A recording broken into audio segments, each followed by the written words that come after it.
Hello dear cybernauts, you're welcome to this brand new episode with Sustinary Energia.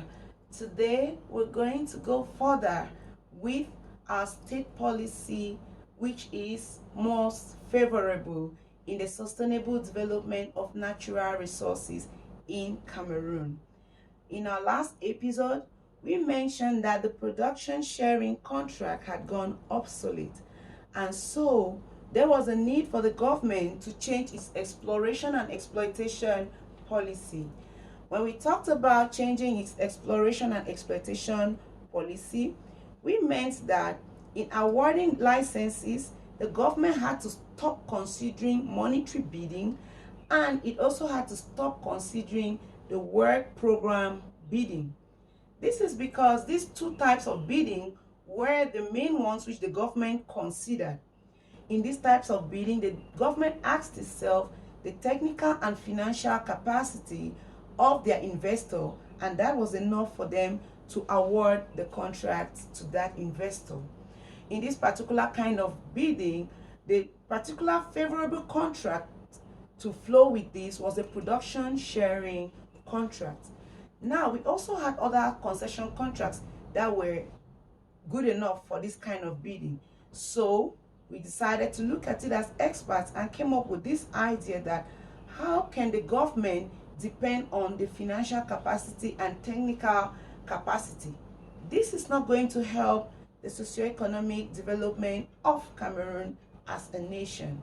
So Cameroon has to change its policy objectives. This now brought us to the dependence on the nature of the contract, because the nature of the contract which the government got into with the contractor determined how much of its natural resources could be sustainably developed. In this slide, we came up with the study that other developed countries had adopted different types of contractual agreements. These different kinds of contractual agreements included the risk service contract, we have the risk service contract, we have the pure service contract, we had the technical assistance agreement. We also had the participation or joint venture contracts. These are the contracts which all gave room, as far as our study was concerned, for the government or the state to be fully involved in the exploration and exploitation of its natural resources. Now, in Cameroon, there is something specific that is worth taking note of. Although we want a contract that is going to permit the government to participate, we also want our investors to be very free in their activities. Reason why a joint operation activities came out to be the best. Why is this? In a joint operation activities or a joint venture agreement, there is a particular image that had to protect both the contractor and the host country. And this came up through the creation of a management committee within the joint operation activities.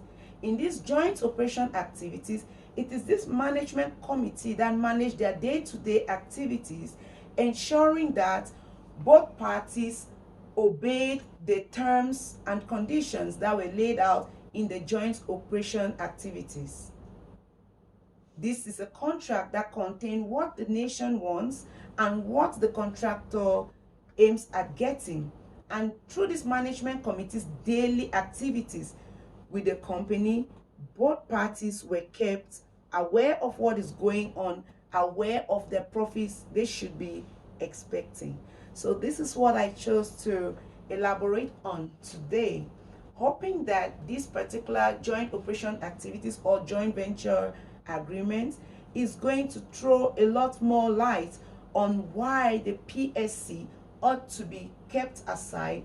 We hope that you, who is drafting the very recent production sharing contract, for the latest contractor who came in, or for the latest appointment you got to come and help the nation of Cameroon draft something beautiful, you will remember that the production sharing contract is not quite favorable and that you do the needful. So hoping that I'll meet you in the very next episode.